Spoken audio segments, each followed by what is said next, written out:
So we're really excited about this one. Data for good. How can data change the world? Essentially, we've talked about COVID, we've talked about being virtual, we've talked about kind of like some of these adjustments that we've all been making. And we just wanted to really like keep the momentum going with women involved in various data causes. What we really think are the most like, I guess, pressing matters really that we're facing right now. So everything from energy to healthcare, to criminal justice. Like these are causes that we're all really passionate about, and we just love the idea of having some people in the field that are aware of some of the challenges that are involved in these these various industries, and kind of like what's coming up. What are they doing, what are they seeing, what are some of the trends that will help us like solve these like pretty massive social causes that impact all of us, in direct and indirect ways. Next slide, please. So just a quick overview of the agenda. We're just gonna do this intro that we always do, just doing a little bit of housekeeping and keeping you guys aware of things that are happening with us. As an organization, like we're changing and we're responding to this new kind of normal that we're all adjusting to. So there's always kind of something to share. So I'll be going over some stuff with that. We'll have Sakshi Mishra, who's gonna be going over data and energy, and kind of talking over some of the things going on right now in the energy sector. The next speaker that we'll have is Nyati Parikh, and she's going to be going over how data relates to healthcare and some of the things that are really okay. I think someone's not able to see the slides, but it seems like I can see them. So hopefully we can help her in the chat. So yeah, just looking at some of the things coming up for us in healthcare and kind of what's current right now with regard to that. And then the third speaker will be Justine Perkowski. She is actually our Washington, D.C. Women in Data chapter co-lead. So it's really awesome to have her on the call with us today. And she's supporting our event, which is awesome. And she's going to be going over criminal justice reform. And she did a bulk of her work on that. So that's really exciting. And then we'll be closing with questions and anything that's coming up for everyone. The chat is an awesome place for everyone to be like sending in questions. We're obviously gonna wait until the end, but this is kind of a good communal space for you guys to just bring up anything that you think is relevant, like what's going on right now with these slides. And yeah, so that's a good place to do all that. Next slide, please. Yeah, so we actually got 2 new members since our last event. Like our New York volunteer team is, a living, breathing organization. Some people leave, some people come, and that's kind of like what makes the team so special is we're kind of constantly evolving and having new people that are interested. And just as a general like aside, we're always interested in people that want to get involved. So if that is something that you're interested in doing, please reach out to us on LinkedIn. We're very available. So just want to welcome Deepti and Hasya, our 2 new members. And of course, myself and Anne are the co-leads. Jacqueline has been with us for quite some time. And Kate, of course, was she's also been with us for some time. So we're an awesome group, and yeah, we're always interested in new people joining. Next slide, please.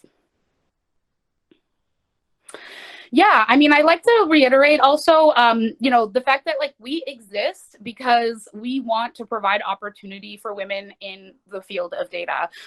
We're here for basically like anybody in various aspects of this career. So if you're, a really seasoned kind of vet in the data space, and by vet, I mean like more than 5 years, but if you're someone that has a lot of mentorship and opportunities that you can contribute to the community, like our reason for existing is really to foster community. So what we do is, yes, we do the events. Yes, we, try to look for speakers and try to, just see who's who and who wants to get involved in like really leading some of these discussions that are happening on the community level. Beyond that, we also do various initiatives. So we're working now with a pilot with filtered.ai. Please look them up if you're interested in doing skills-based assessments for recruitment purposes. We're going to be doing a membership program. So that's kind of one of the updates. Essentially, there's going to be 3 tiers of membership. This is all beginning January 2021. So no immediate rush, but we just want to kind of get the word out there. Please go to womenindata.org womenindata.org to check out all the details, because it is up on the website already. And obviously we keep that pretty current. So if you ever have questions, or if you ever want to get involved, or whatever it may be, that is a great resource for you. So yeah, we're doing the events, we're doing some projects here and there. We just finished a project actually with Society of Women Coders. Shout out to them because they're awesome. And we were able to get, some folks that were on the mentorship side from Women in Data to support young girls that are in high school, that are learning how to code and learning how to get into data. So that was really awesome. And it was really special for us to be able to do that. So yeah, I mean, these are some of the things that we've been working on. We want to make things available for women that are advanced in their careers, women that are career transitioners like myself that came from another industry or another field and are now looking, to broaden their data experience. And obviously like newbies, like students, like we love kind of having this like cross tapestry of women at all sorts of stages in data, and we like to think that we provide something for everyone. So yeah, thank you so much. Next slide. Oh yeah, I just talked about this. Yeah, just a visual here about that. And of course, our sponsors, take a look, take a moment to look at that. And if you are, working with a company that's interested in sponsorship with us, or if you're working with an organization that is interested in, D&I, diversity and inclusion, or maybe they have, initiatives coming up, anything like that, please reach out to us. We work with all sorts of groups and companies out there that are looking to sort of spread their wings a little bit in that area. And we welcome those conversations. So yeah, don't hesitate to reach out to us. Next slide. So some of our numbers have been getting updated because we've been adding a lot of chapters, which is so cool. So we're at 25 global chapters now. I had written a blog post months back about the new international chapters we had, because for a while we just had Canada. I believe just Canada. So this has been a big year for us, honestly. Like we've seen a lot of growth, and it just keeps happening. Like I even had a woman from Pakistan recently that reached out to me, and she was like, I just opened this chapter in Pakistan, and she wanted to connect. And so it's really awesome, because as we're growing, we're also kind of strengthening like the centralized women in data group, because like we don't really want these chapters to totally be independent. Like we do want there to be like some cohesion, and that's actually kind of part of why we're doing a membership program, and why we had a Slack channel with all the Slack channels involved, because we want there to be a presence on the local level, because that's important. Like we want to meet people in the field that we can see and maybe get coffee with in person someday, and like have some of that like synergy happen locally. But we also we are pivoting to being a mostly online organization because of the obvious situation that we're in with COVID.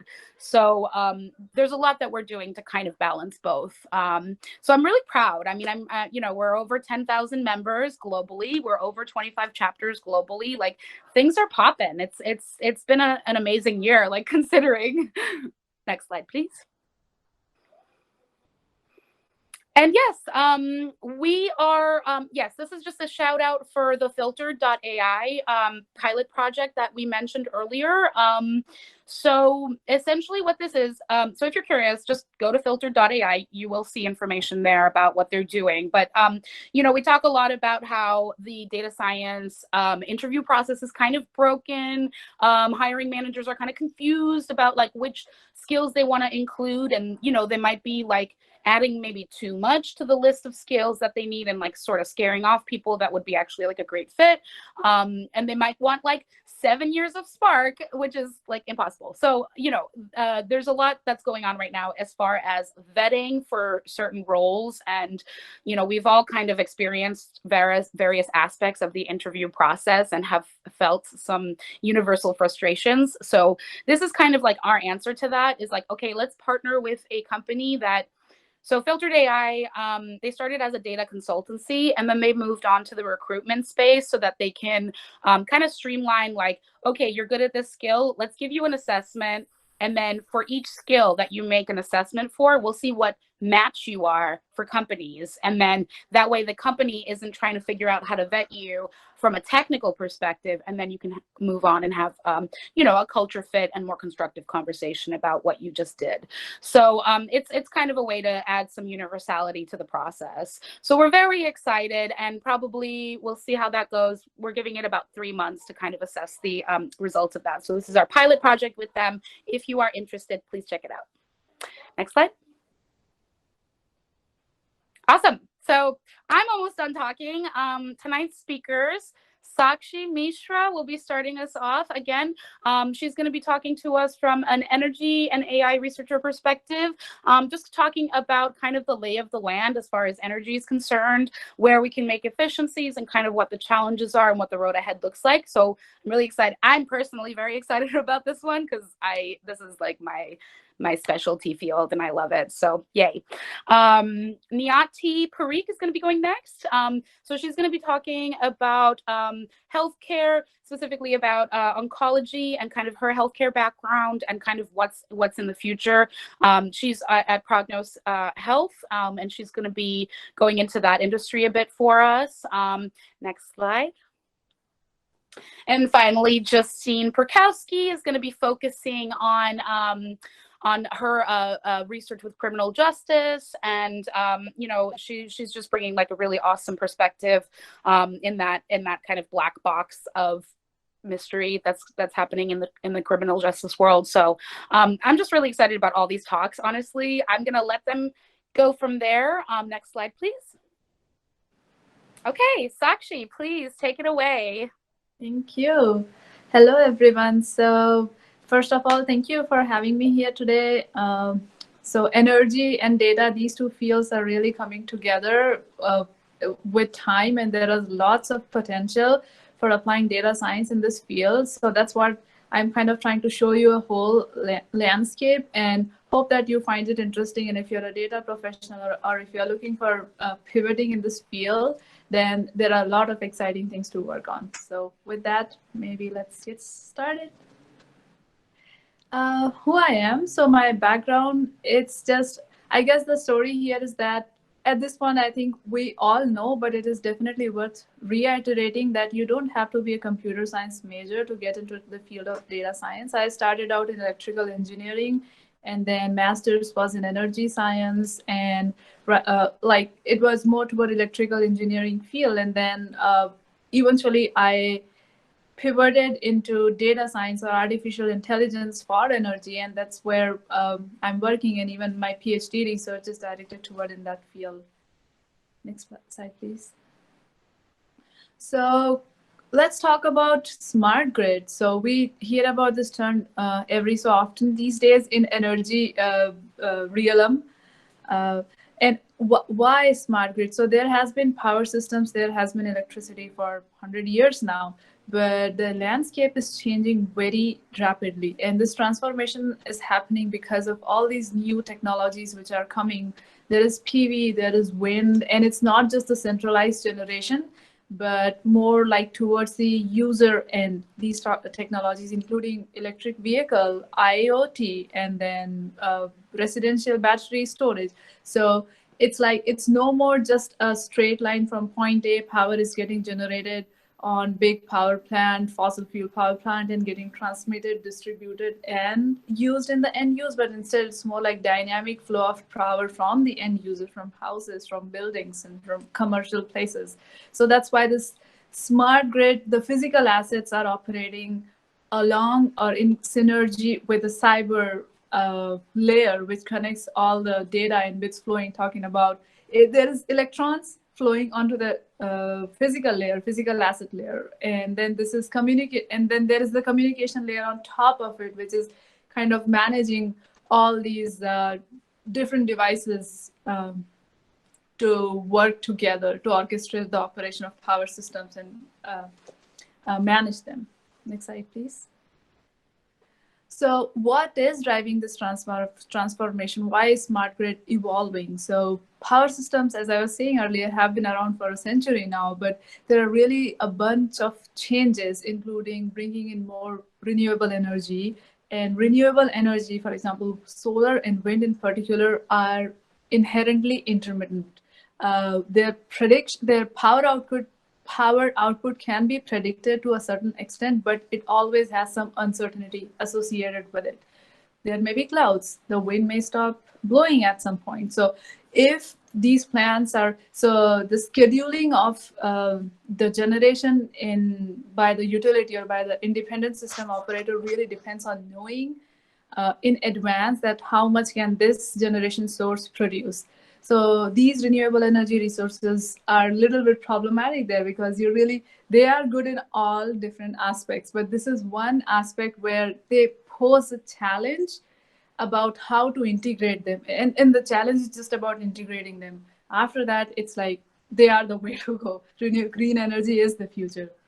And then another reason is the technological advances, electric vehicles and smart buildings. And within smart buildings, there are IoT devices which we can control from a click of a button from our phone. So more and more control from the user side is driving this innovation in technology. So all these factors coming together are basically making this transformation happen. So these are kind of the main drivers, which is calling for a change. Next slide, please. And there is another root cause. And why is this all happening? The climate change. Why do we not want to have fossil fuel power plants and more of renewable energy? Because of the emissions, which the West Coast scenario right now is a very timely and relevant example I can talk about. That it's a serious issue, and it's no more like just scientists shouting out there that, hey, this is gonna be an issue. We are looking at it. People are having to go through this right now. So we gotta reduce the emissions, right? That's where the whole world has to move forward, and that's where renewable energy is important. It is important. It needs to be integrated. How do you do that is the challenge we should try and answer. And that's where, next slide, please. That's where the data science field really shines. So the question that what attempts have been made in the past to solve it. So I would say classical physics has been around for a long time, and that's why grid has been operating. But it's the nature of the scenario or the landscape of the energy generation scenario itself, which is changing a lot. And that's why new techniques are required to be able to manage that. And another reason is the sensors. Sensors are getting cheaper, and there is more and more measurement devices getting installed all over the grid so that operators can have better visibility into what's going on in which part of the grid. And with those sensors comes lots of data.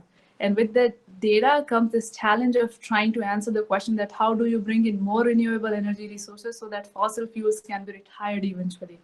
And for that, that's where the data science field shines. Next slide, please. So that takes me to answer the question that how can it be solved with data? So there are few examples here which are kind of like right now cutting edge research topics which are being answered. So first one is the improved accuracies of renewable generation prediction. As I was mentioning earlier, that's in this inherent intermittency of renewable supply really needs more and more better predictive algorithms, which can give us a better idea of at least a closer band or of that 90 to 95% confidence. We can say that tomorrow's sun is going to shine with this much irradiance, so that we can say our PV power plant is going to be producing this much power. So that's one field. Same way, better insight into operational conditions of the system. So if there are more sensors throughout the system, there has to be a way to be able to take that raw data coming from the sensors and visualize it in such a way that operators who are sitting in the independent system operators, they can see what's going on, because they cannot read the bits and bytes of all the time series data which is coming in. So how do you take that data and then meaningfully filter it so that people can visualize, okay, what's going on in the grid? And then one more, I think, which is very important, is heightened operational resilience. So right now, West Coast, this is happening because of wildfire scenario, but there are places in the US and even throughout the world where hurricanes are happening and weather-related many different events, and they cause the grid to go out for weeks at times. That power is not available for grid for weeks because grid they have to rebuild it. So operational resilience is another field where data science can help in determining maybe if this transformer has failed because of a flood in the substation, then why not just cut that route alone so that other parts of the power systems are not impacted. So that's where data science techniques can be used more and more to make it better. So these are just a few of many more applications of data science and artificial intelligence in general for the energy field, which definitely needs more and more people to contribute. Next slide, please.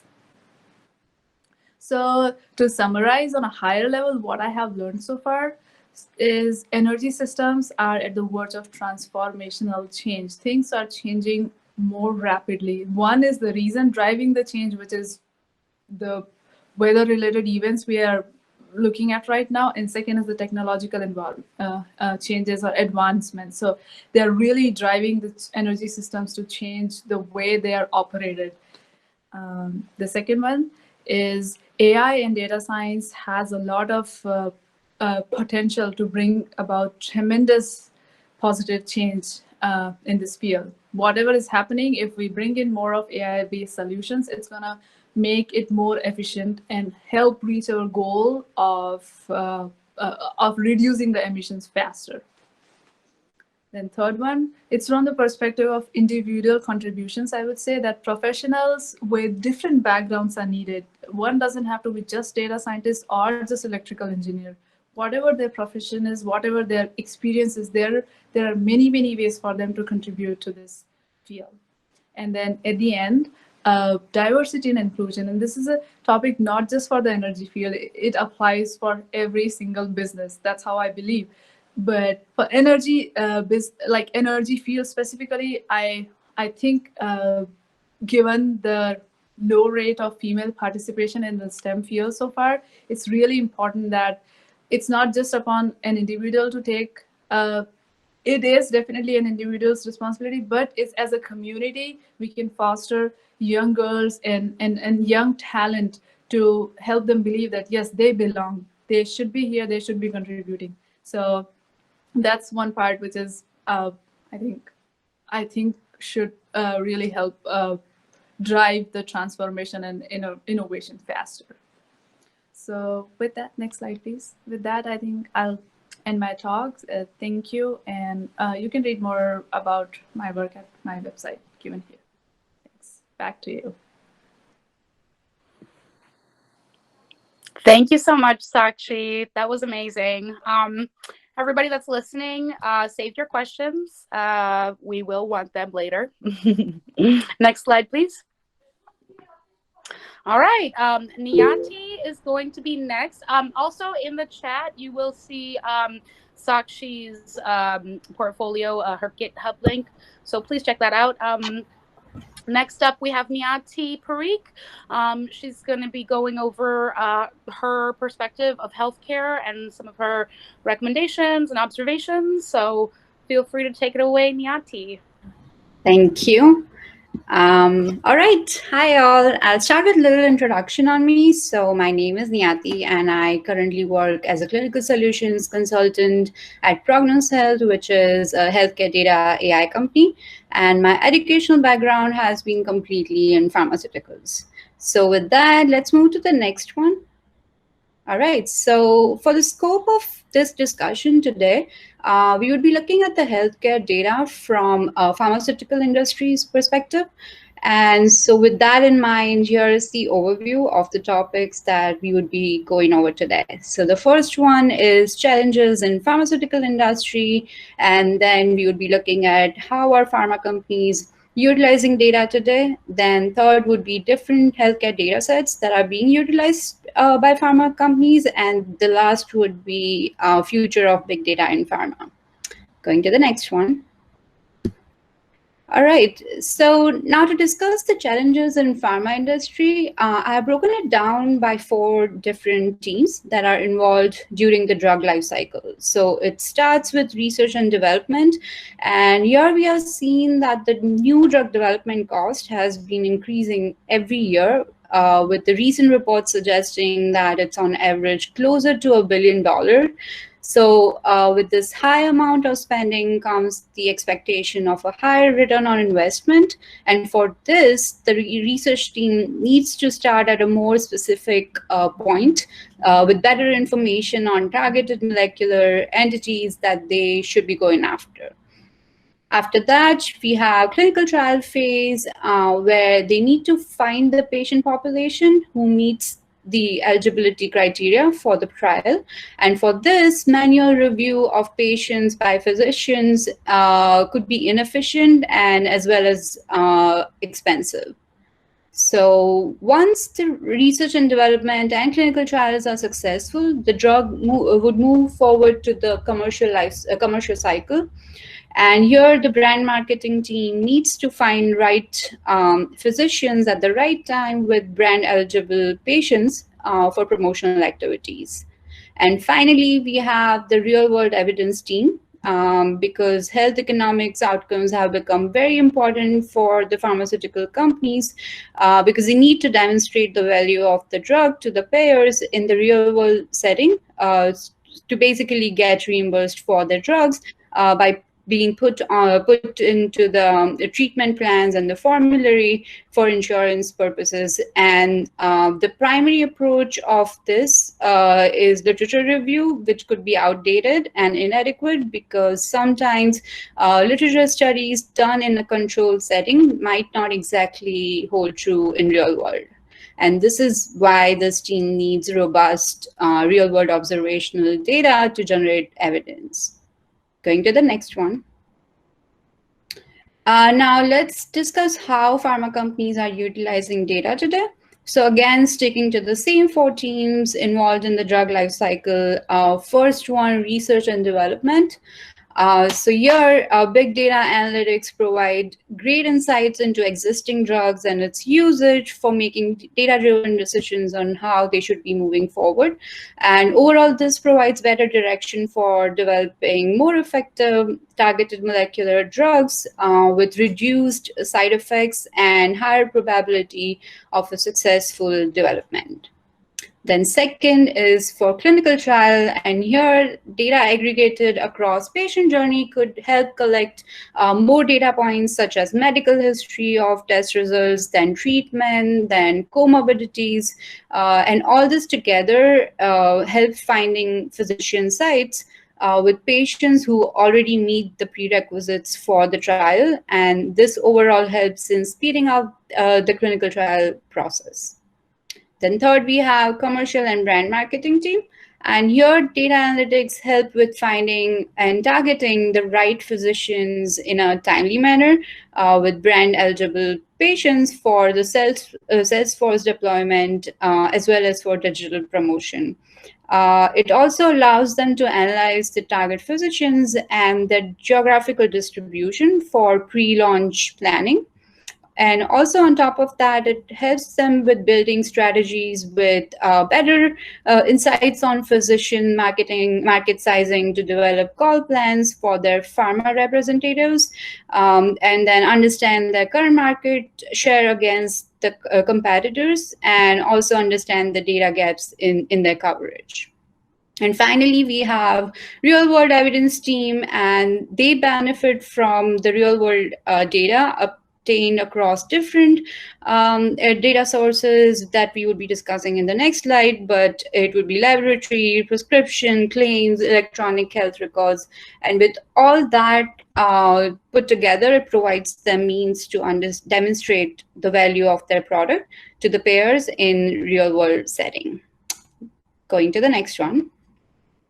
All right, so now let's discuss different healthcare data sets being utilized today. So this is not really a comprehensive list, and data sets are not limited to only these three, but for the scope of the discussion today, I've highlighted the popular data sources in pharma right now, which are claims, laboratory, and prescription.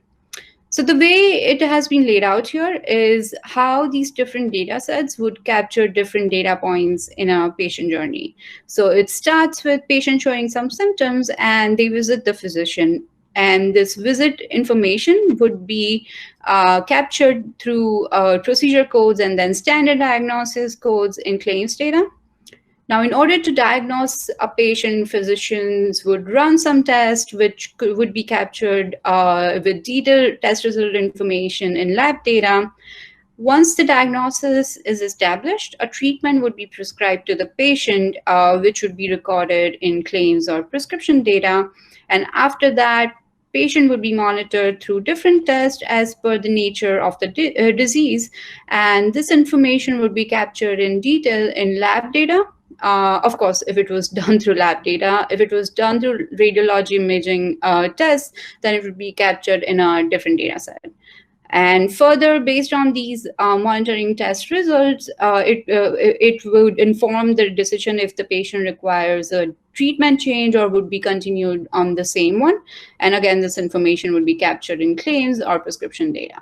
So that's how I would read this chart. Going to the next one.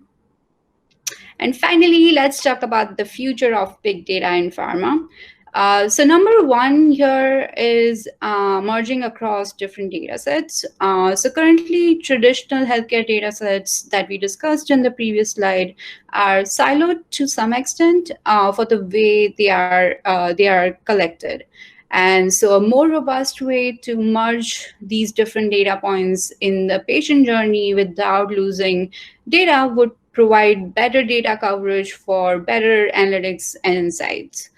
On top of it, right now, we're not really looking outside traditional healthcare data sets. So, but now we also have our day-to-day health statistics being recorded or captured through our wearable health trackers and our phone health apps, then social media activities. And with all them combined together, it has plethora of information that would allow to create a more curated diagnostic and treatment approach for optimized precision medicine. And also here, I pulled an example of what I mean by merging different data sets. So this is a chart from Prognos Health website where I work.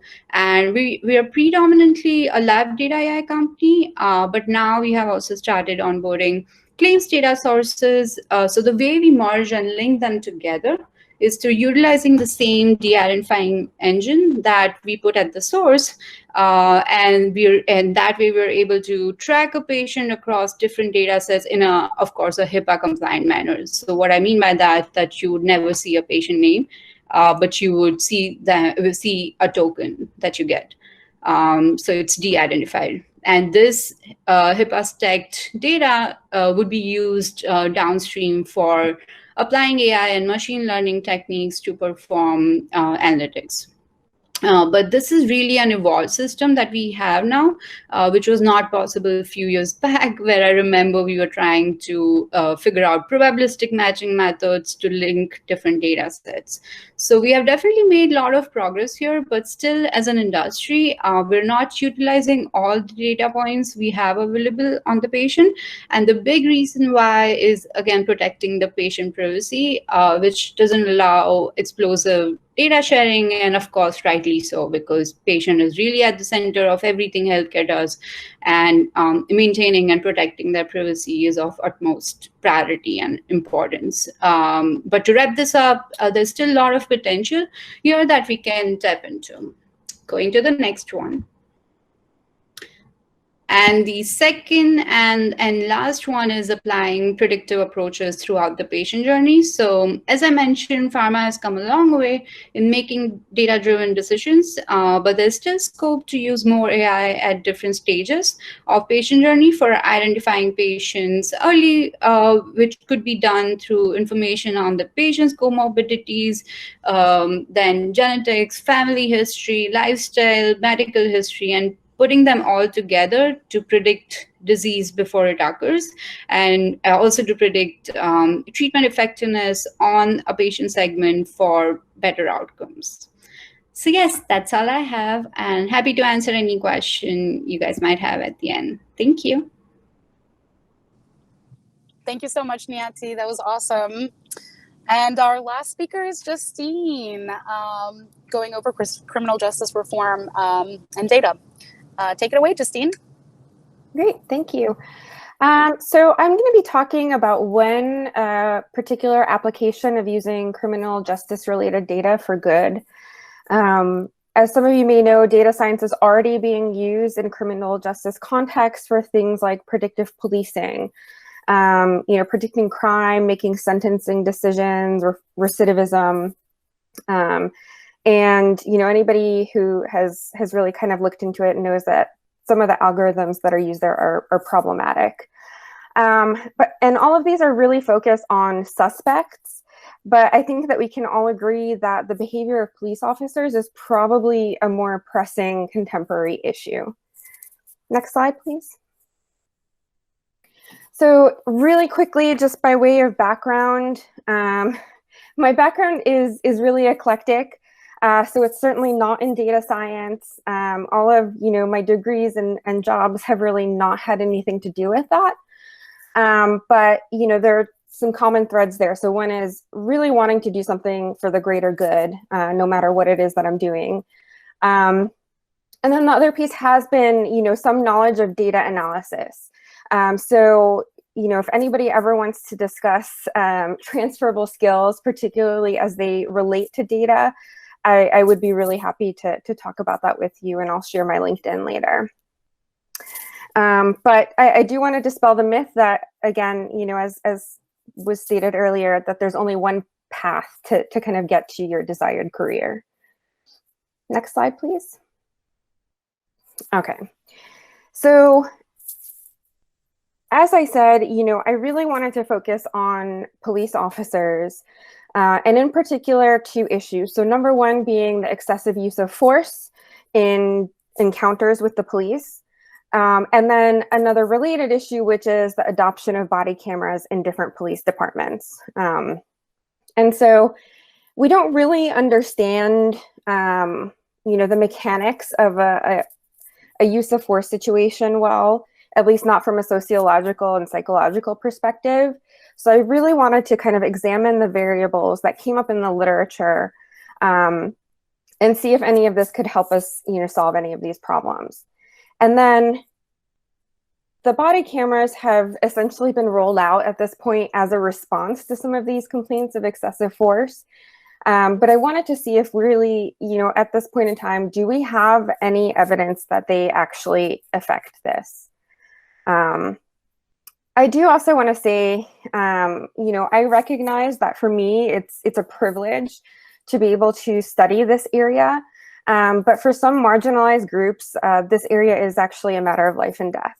So, I'm really passionate about this. I love talking about it.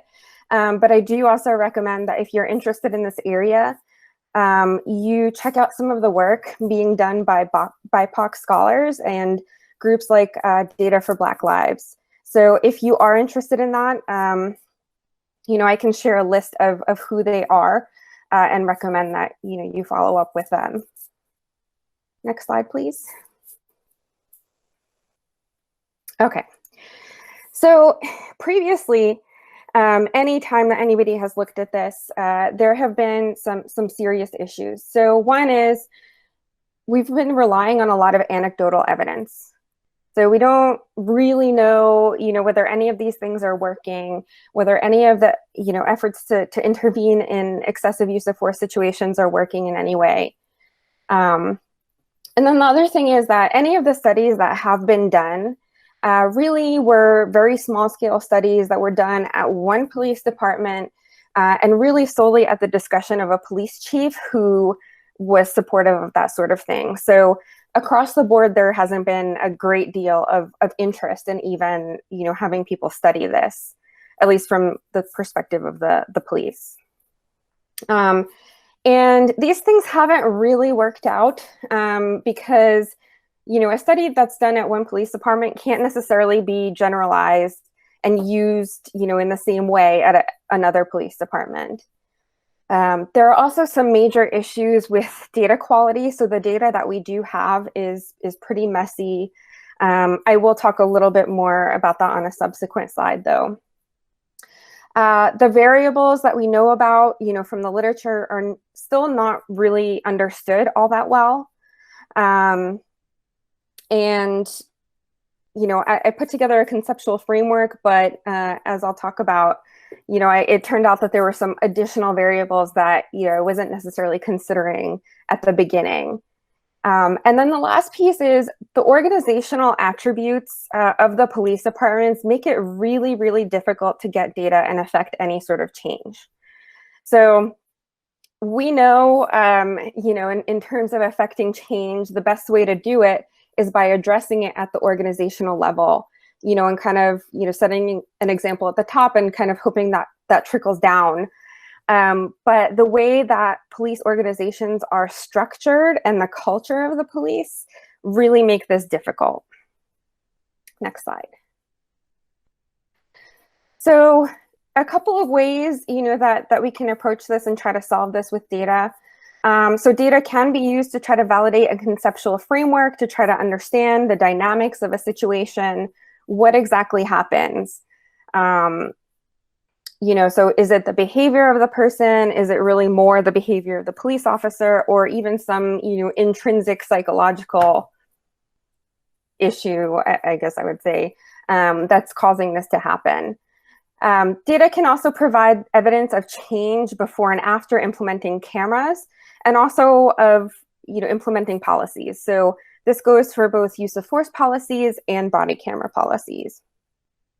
And so we can analyze these and also compare the different aspects of the policy. So things like privacy concerns, where does the data get stored and downloaded? These are all important issues. Next slide, please. So I learned a couple of things. So as I said earlier, the data quality is not great. It's still a major issue, even though, excessive force and body cameras have received more attention lately. It's voluntary for most departments to report this data, unless there's been a fatality. So you can already assume, that anybody who is voluntarily providing this data, really is more in a position to actually care about what's happening. If the departments do report the data, though, there's no set format for how that data is reported, and there's no set of common variables. So that introduces, some complications into trying to recode some of these variables and be able to use them together. And there's no data validation. So nobody double checks to see, is this accurate? Are they reporting an accurate number of incidents or anything like that? In the actual study that I did, it did confirm that race of both the officer and the suspect do play a role in the excessive use of force, certainly. Conduct was another thing that, you know, played a role. And so by conduct, you know, this means, was the person intoxicated? Were they resisting arrest? Were they, you know, just in the wrong place at the wrong time? And then the last one that played a big role was the light conditions.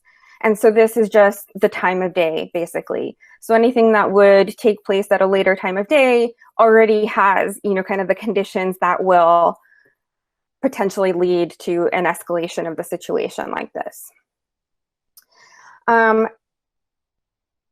The data indicated that the conceptual framework that I originally came up with actually needed to be revised. So there were some different things that were reported. So I started, you know, with these different attributes, the individual, meaning, you know, the officer, the situation, what exactly is happening? Are there other people around? How is, you know, this person behaving? And then the organizational factors. So, you know, precinct level, are they really strict about excessive use of force? Are they pursuing these types of cases or not? And an interesting thing that I found was the reason that the officers were providing when asked for using force in that situation. And that was something that I didn't really anticipate, but this factor actually, I would say, really speaks a little bit more to kind of the officer's attitude towards, you know, policing. And so for future work, this is something that I would really like to try to focus on. And then, you know, of course, the type of force used, which is actually the level of force. And then I did find also that the data that we have now actually doesn't support the hypothesis that body cameras are preventing the excessive use of force. I didn't find any sort of statistically significant difference in incidence rates in cities before and after they implemented body cameras, or between cities, you know, who did and did not have body camera programs. And so, you know, this is not to say that they absolutely don't do anything. It's just that at this point in time, we don't have enough data, you know, after implementing the cameras to really be able to make some appropriate comparisons. You know, and that even applies to some of the policies that have been put in place. And I think that was my last slide. Yes. Okay. Thank you. All right, great. Thank you so much. So I am Anne. I'm the co-lead of the New York City chapter along with Irene, and I'm going to help moderate the Q&A. So first, I just want to say thank you to all the speakers because those were really informative and awesome talks. And I know some people are interested in even getting the slides after this, so we can chat about that later. But I think that's a good sign that it's been a really great event. And for our participants, now's the time to start sending in questions through the chat function. And then I'll just kind of read through them and pose them to our speakers. So while we wait for questions to come in, I have a couple that I wanted to ask. So first of all, where would you recommend that people start looking for data sets if they're interested in doing their own type of analysis in these different fields, especially if they're not already working in them? So just like anything public that you know of that might be helpful as people maybe build out a personal portfolio. So that Can I go on that? Yeah. Yeah, so there are many publicly government published data sets available. I actually did my thesis research during my master's program, and it was on drug abuse, prescription drug abuse. And I know for the fact, I don't remember exactly what was the data set but maybe we can send it later, or if I can look up. But if you look up for the free government published data sets, there would be multiple sources. Okay, Justine, I know that somebody had written in the chat about how it must have been so difficult to get the data sets that you worked with. So just curious, how did you get those? So I actually got these from publicly available data. So if you go online to the Police Data Initiative, you will find that this is where a lot of police departments have shared this information, along with other information that's not necessarily related to use of force. So yeah, if you're interested in any kind of criminal justice data analysis, that would be a good starting place, probably. Okay, great. Sakshi, did you? Yeah, I just wanted to add. So NREL has this one data repository. I think it's data.nrel.gov, and it has a bunch of free data sets out there. So they are pretty helpful to get started. Yeah, it's all open source there. All right, thank you. So now we have some more specific ones. So this one's for Nyati. Do you find that there's enough interoperability to merge the different data sets you use? And have you had much experience with medical terminology standards like RX norm to help with crosstalk between data sets? So if I break that question down, is it about how do we really merge the different data sets? Like, is that really possible with the way it is right now? Yeah, okay.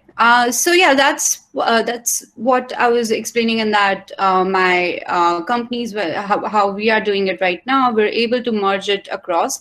And a lot of there are specialized, like for example, IQVIA, they have been the prescription pharmacy data aggregator for the longest time.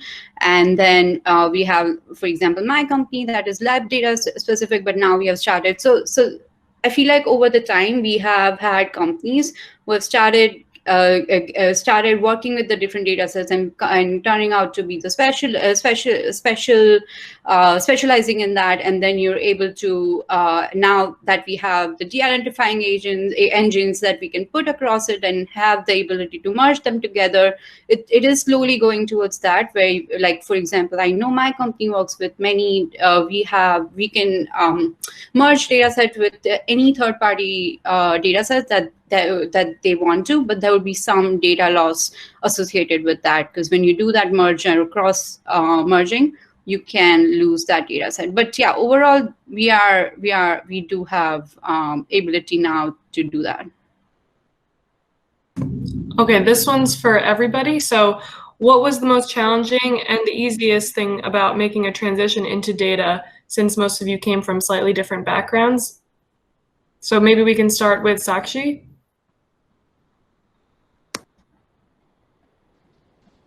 Hey, can you please repeat that one for me? So what was the most difficult and the easiest thing about transitioning into data, since you all came from slightly different backgrounds? I would say, let's go first with the difficult one. So it was, I would say, programming. I figured that unless I was at least moving from beginner to more intermediate level of programming, though I understood the concept, whenever it comes to actually implementing the solution, I figured I needed to know that more. So that was kind of the transition. The difficult part was not learning programming, but realizing that without learning it, it's gonna be hard to build more more or better solutions. So that was a difficult one. And I would say the easiest one was, because where I work or the field I focus on is energy. And I was trying to build data science solutions for energy. I was able to leverage onto my electrical engineering and transmission planning background. So understanding the problem I'm trying to solve by applying an AI algorithm was easier for me because of the background I had from the past. Yeah. All right, great. Maybe Justine could go next.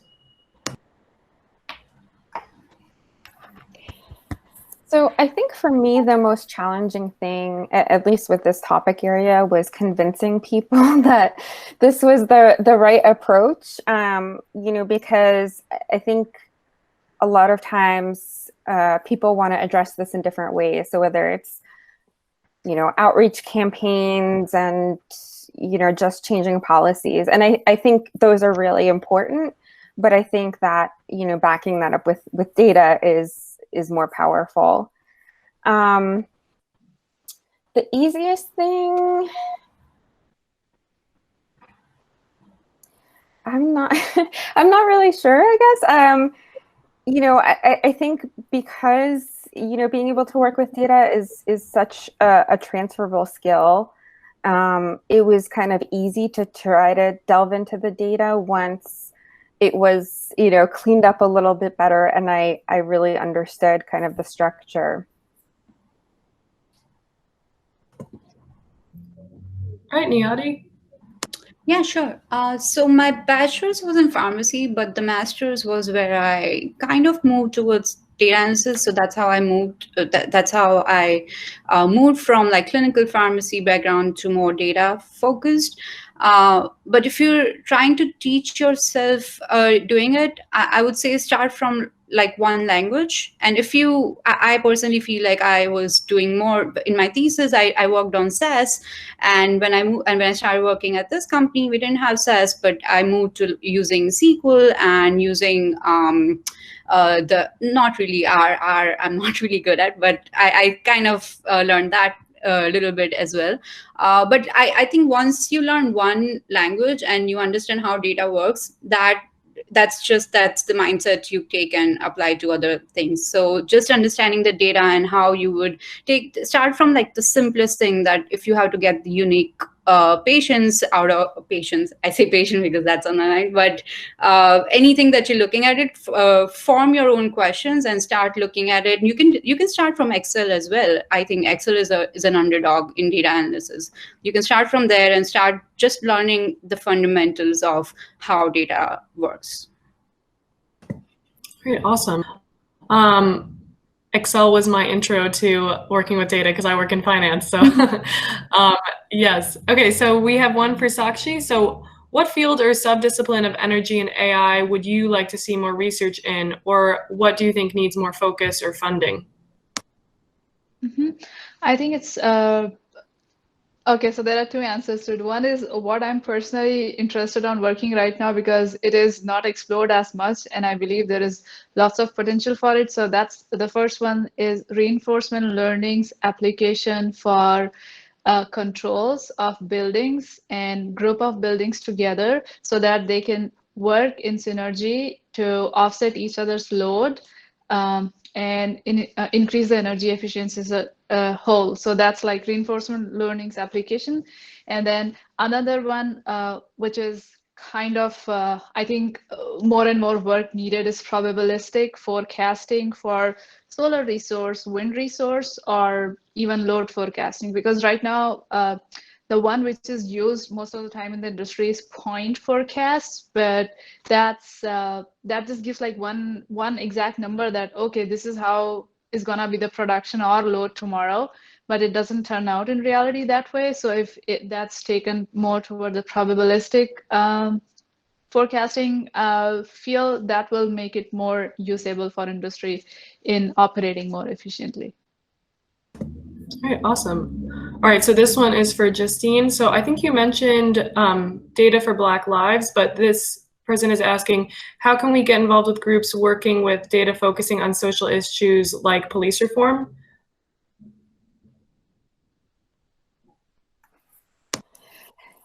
So I can't remember all the names offhand right now. But one thing I'm gonna do is share my Twitter handle. So I do have a couple of Twitter posts with, you know, some of the other scholars who are working in this area. And like I said, I recommend that you check them out. Data for Black Lives is doing a lot of work. If you're interested in getting involved, and you know, it's not necessarily in a data capacity at this point, I would always recommend checking and seeing if you have a local chapter of Standing Up for Racial Justice. That's another, you know, great way to kind of learn about some of the background, I think, as well, of some of the work being done. But yes, I can share names more specifically of organizations and everything else. And like I said, I'll share my Twitter handle and put those things on there. All right, cool. And I just did a quick Google, and I have not done anything with this group, but I think that there is a group, Data for Good, that, or oh wait, no, okay, Data Kind. And I think that if you can work on projects, and I think Irene has actually done that, and she just turned her video on, so maybe she wants to say something. I just wanted to say Data for Good is actually their slogan, because I actually have one of their stickers on my laptop. And this kind of ties in a little bit to like why we were passionate about doing this event.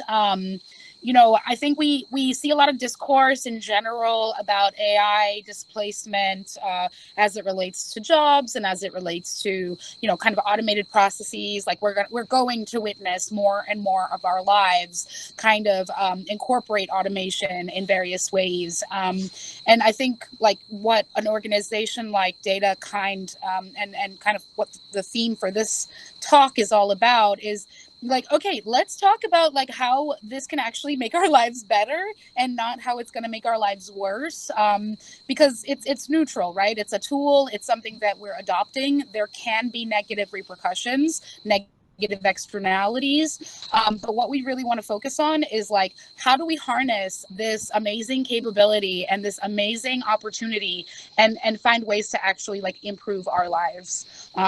So thank you so much to all the speakers, and feel free to add anything else, Anne.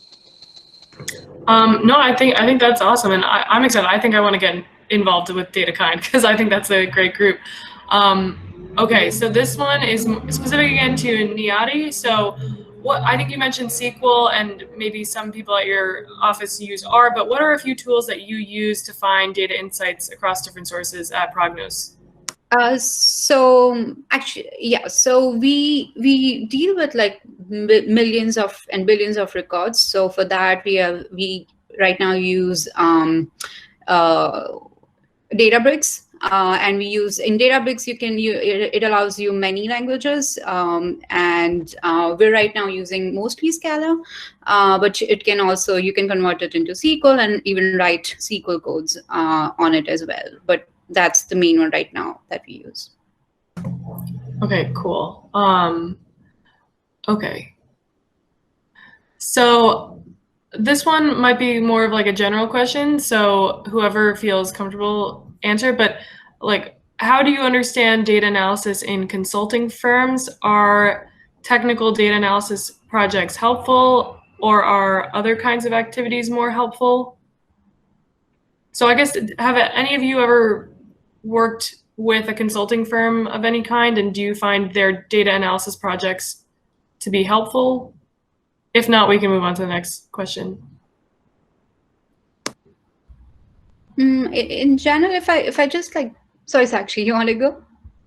No, go ahead, Niyati. Oh, I was just generally going to answer that. I think if you're planning to get into something that has to do with data, even if it's consulting and getting to client facing, like I started as an analyst level and then I got into client facing. But even if you get there, like understanding, having a very strong base of data always helps, because you sound smarter when you in front of the clients. And so I think it would never hurt to get more understanding of the technical data analysis. All right, so this one's for everybody. Do you implement any machine learning techniques in your field? And if so, which ones do you most frequently use? I think I can take a stab at that one. So machine learning techniques, like on a broader level, this is for just the beginner level I'm saying. So supervised, unsupervised, there are two classifications. So I have been using supervised machine learning quite a bit. As long as we have lots of data available and we know the ground truth or the target, it's easier to train models. I have been focusing on deep learning lately, which is a neural network based model, and I use PyTorch library, but it's I've been using it for time series forecasting. And then there is unsupervised machine learning, where there is not that much data available for the ground truth or the target. We just have a bunch of data and we want to get some meaning out of it. So we want to either visualize it, or we want to cluster it in a certain way to decide that, oh, these data points belong together, kind of thing. So that's where unsupervised machine learning methods come, and scikit-learn in Python is a good library to get started with for that. And I think before that, once taking one step back, if you're interested in processing data in Python, then Pandas is a great library to start with. It's like a few lines of code can get lots of work done there. So it's just the initial starting time of getting like Python installed, how to use basic syntax, and after that, jump onto Pandas directly, and then start with scikit-learn, and then getting into neural nets. So that's kind of the ladder I see. Makes it a little bit easier to climb machine learning space. All right, awesome. That's super helpful. Okay, so these are two that I'm going to combine for Justine. So one is, what tools did you use in your analysis? And the second is, since the data you were dealing with was so inconsistent, how did you deal with it? How did you start working with it? Okay, so I'll start with the tools. So I use a couple of different things. As Niyati mentioned earlier, Excel is a good starting point, I think, for certain things. So some of the work was done in Excel. And then for the analysis, I did primarily use SPSS and Python. In terms of the data itself, it was very difficult to work with. And I think, you know, any time that you do any kind of a study, you do need to make the limitations and assumptions very clear. And so I know, you know, I definitely had to do that. I had to explain, you know, any sort of recoding that I did to be able to kind of make comparisons. I also did something that was a little bit more qualitative with the different policies and trying to assess them. And again, documenting, you know, every single thing that I did, so that, you know, somebody who's looking at that later can kind of follow along. But another person who is just working with the raw data, you know, may decide to kind of code things in a different way. And by coding and recoding, I mean, you know, specifically with variables, you know, so that they can be analyzed. And I'm not talking about like programming coding.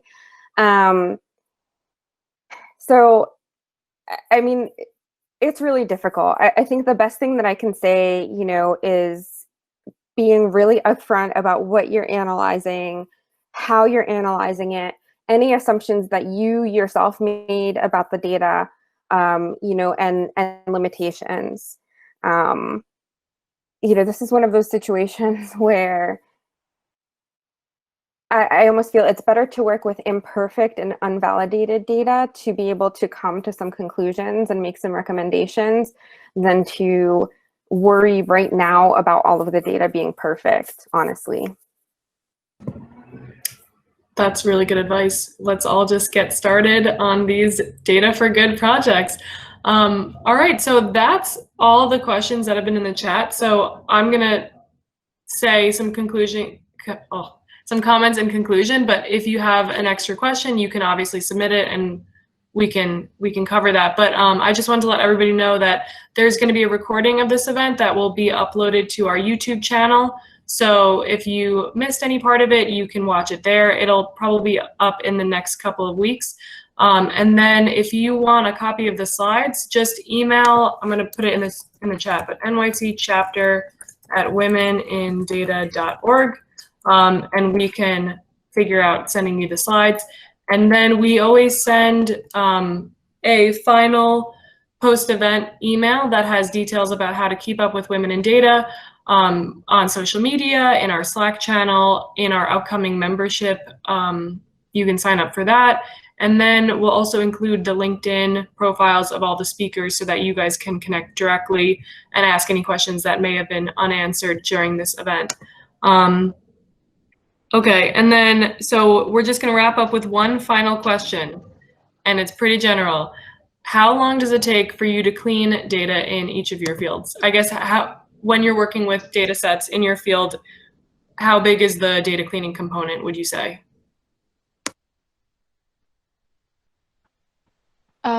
I can go on that one. So it depends. Honestly, that's the answer. So if I'm starting out with the raw data, which is coming from the sensor, and that's what I have to clean, then yes, it's 3 to 4 days of job. First thing is to understand, like, get a feel for what the data is, what you're cleaning. It's more important to know what am I trying to clean. Am I just trying to remove the outliers? Am I blindly just removing the outliers? Maybe they are actually having a better information, which I should understand. That's why the temperature was spiked for that 2 hours alone. Was that a fire in that place or something? So, data cleaning itself is an art, because you're not just trying to clean out the data, which is away 3 standard deviations away from the mean, and just remove it. No, think through it and then do it. So if that way it's done, then it does take me 3 to 4 days. If, let's say, if I'm going with a data set with 20 columns and 500 rows, something like that. So I would say, yeah, it depends on how you clean it, like how much effort you are putting into understanding the data while you're cleaning it.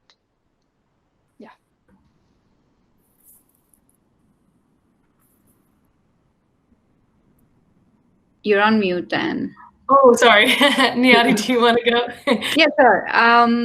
So actually, that's a pretty big part of my job role as well, because I have a clinical, like, I'm supposed to bring in that clinical expertise and helping the company with interpreting the data. So that comes with the data standardization, and we do a lot of NLP because the lab data. I've worked with prescription. I have been exposed to prescription data and claims data, but those are very, very clean. But the lab data, because if you think about it, the pathologist sometimes would write a comment and then it's basically all the NLP. So you have to literally go through the comments and find out the keywords on how to interpret it to, is it a positive result? Is it a negative result?